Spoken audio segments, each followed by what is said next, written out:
Hello, Princess on a Pillow here. I am here to do a review slash recap with my opinion on Married at First Sight, Season 17, Episode 5. It's titled Take Me Down to Paradise City. These daggone titles get on my nerves. Let's get started. First, okay, it starts out with all the couples together sitting around eating and talking. And they are talking about physical things to do. And one-track-minded Cameron said, it is the point of the honeymoon to do something physical. Cameron just wants some sex. He just wants some sex. I think that's the reason he got married, just to have some sex. I feel bad for Claire. And I thought it was going to be the other way around. I thought I'd be feeling bad for him. Anyway, Lauren and Orion said that they are basically happy with each other. For now. Emily and Brennan are also happy with each other. And I didn't see any previews on them, so I don't know if it's going to stay that way. Cameron and Claire, they let it be known that everything is not all peaches and cream, but they are chugging along, hoping it gets better. Austin and Becca, they are happy and high-fiving each other, and they think the expert hit the nail right on the head by setting them up or pairing them together. And I really hope it works for them. I think they will be the couple that make it. I think they'll be the only couple that makes it. In his confessional, Cameron said that he is jealous of the way Austin and Becca are getting along with each other, and he can't understand why him and Claire are not as happy as everyone else is. He said he can't understand why him and Claire are struggling to engage intimately. I think they're on separate pages. He thinks intimacy is physical touch, and she thinks intimacy is showing her that you care about her, like helping her with her luggage, waiting for her and, standing beside her instead of walking off and leaving her, maybe opening up the door for her, pulling out her chair, making sure she's comfortable, showing her that you care about her, things like that. That's what she's looking for. But all Cameron care about is that physical touch. Like, go touch yourself, Cameron.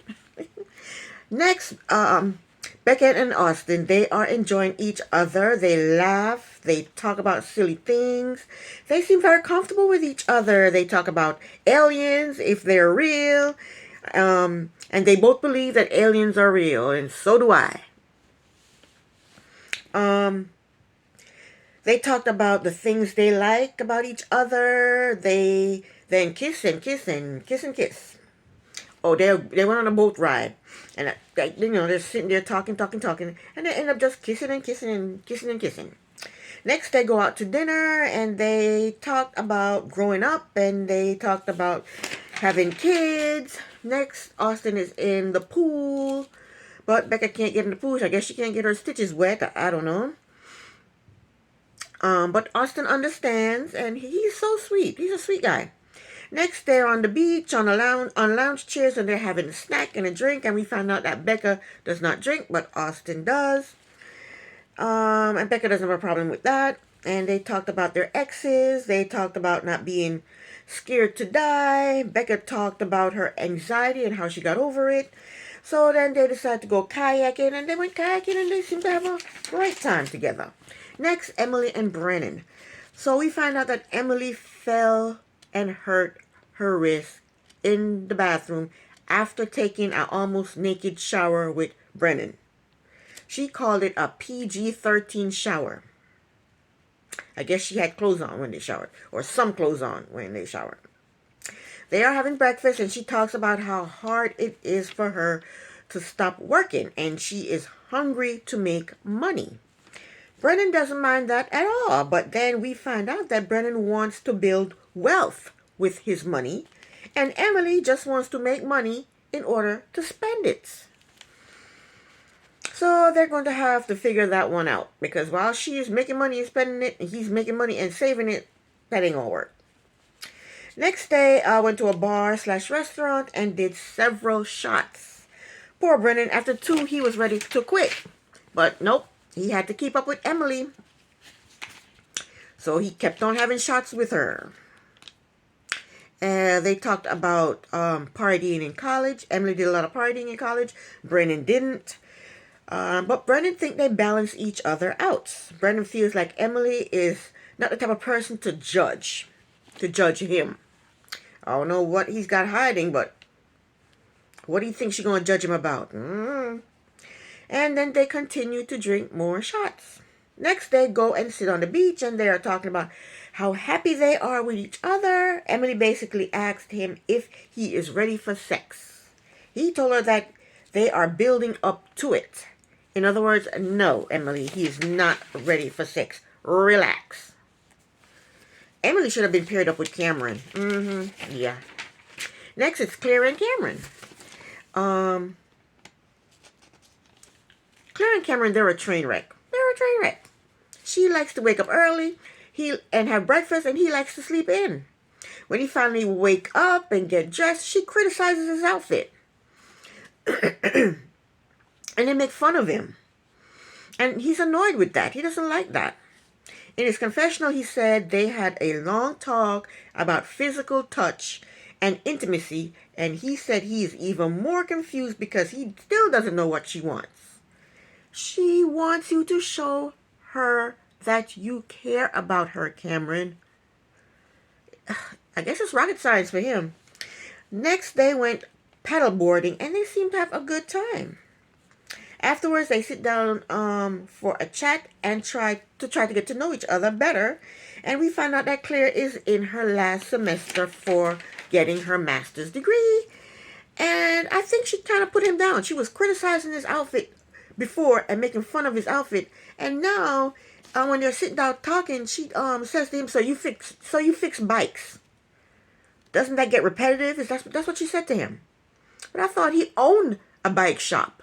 Not just fixed the bike, but he actually owned the shop.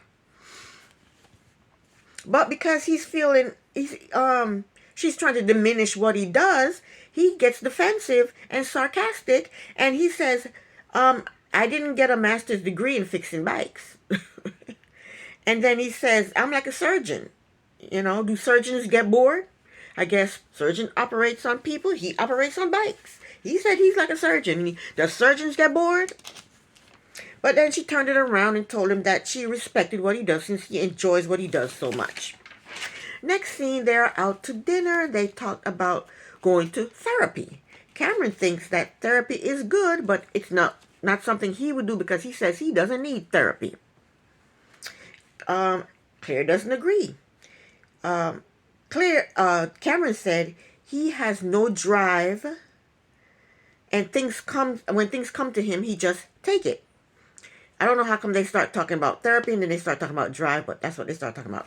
And Claire believes that you have to have drive and work for what you want. But Cameron thinks you don't need to have drive. Things will just come to you. Things that you want will just come to you. Claire told him that they are very different people who have very different viewpoints, who have very different personalities. Cameron thinks that they are very similar people with just very different viewpoints and perspectives. And he said they complement each other with their differences. I think that there are two people with strong personalities who is going to bump head always. That's what I think. But Claire is not happy. She said this is a lot. And she's thinking this is just too much. And I'm pretty sure she's thinking these idiot experts got it wrong. They got me married to this man who fixed bike and have no drive. I'm pretty sure that's what she's thinking. Okay, last but not least, it's Lauren and Orion. They are in a pool talking, and she's cuddling up to him. And I don't think he's feeling it. He tells her his priority is getting to know her and feeling comfortable. Then they start talking about having one biological child and adopting one child. Then they told each other that they would make great parents. They don't even know each other. They're like, oh, you make a great parent. Oh, you make a great parent. Next scene, Lauren allows Orion to watch her lay down her edges. Next, they are on the beach and they get into a hammock and had drinks. And they talk about gender roles in the home. Then they talked about the finances and he says 60-40 or 70-30. Now, who's going to be doing the 60-40 and who's going to be in the 70-30? I guess he's going to be doing the most, I guess. That's what I'm assuming. And then she basically agreed to that. Then she asked him about his manscaping below the waist. He tells her that he has a whole kit on that. Then she starts rubbing his leg and then they started to kiss. Next scene, they are sitting in their bathtub in their bathing suit drinking champagne. Then they sit on the rim of the bathtub because Lauren got too hot. Then she asks him if he uses the N-word. Orion automatically said no. Then she asked him if he ever used it. He said yes. He said yes when he was young and ignorant and when he's singing along to a song. She asked him if she could punch him for her ancestors. He said yes, and she gave him a light punch to the arm. But to say shoulder, but it was to the arm. Then he brought up the word redskin. And she said she did not know what it meant until she looked at his face. That's what she said, and laughed. So he tells her that what she said was rough. So she realized that she offended him, so she apologized to him. She told him that she said that because his face was sunburned. And Cher doesn't even know what red skin means. He asked her if she would like to know what it means. She told him, if you want to explain it, then go ahead. Then he said, if you would like to know, I'll tell you. And at this point, they're kind of like annoyed with each other. Because she said something he didn't like. Then he told her he didn't like it. Then she apologized for it. And he didn't accept her apology. So now he wants to explain to her why she offended him. Why what she said offended him. And I don't think she really wants to hear it. She goes, yeah, you can tell me if you want to. I don't think she cares to hear it. So Orion explained to her that the term came from the scalping of Indians. I guess when they scalp them, the blood drained down their face, so they call them red, and down their body, so they call them redskin, I guess. So she apologized again. She said, that's disgusting, and I apologize. She said she apologized for joking. And he tells her that it's not a joke. But she's apologizing for joking about it. Because she didn't know what he meant. He said, well, it's not a joke. She knows it's not a joke. That's why she apologized for joking. She asked him if he would like to punch her for his ancestors. He said no. He got an attitude. He said no. Then they got into this big discussion. And Lauren thinks that she thinks that sometimes it's okay to joke. I don't agree with that. It's not, don't joke about it because you don't know how people are going to take these types of jokes. So I don't think it's okay to joke. Orion disagrees that she shouldn't be joking about, their cultures. So then Orion asked her, how is their culture different? They're arguing back and forth, back and forth, back and forth. Well, not arguing, disagreeing back and forth, or talking back and forth in a little bit of an aggressive manner. He's still pissed. He got his shoulders all tense. She tell him, you're all tense, your shoulders are all tense. And then he asked her, how is our culture different? Why would you ask that? It's clear our culture is different. So she explained to him that we came here without our permission. We were forced to come here. And she asked me if he's uncomfortable with the conversation. He said, no, I'm not uncomfortable. I'm heated. He's pissed. He's pissed because she's joked about redskin. She didn't know what it meant and she apologized. I don't know what his problem is. Then she told him that he handled the white man different than he's handling this black woman. And when on the bus, they showed on the bus when Cameron said, oh, we're going to the reservation. And he said, oh, you're ignorant. I don't think he handled it better because he called Cameron ignorant. He didn't call her ignorant, but he did call Cameron ignorant. Anywho,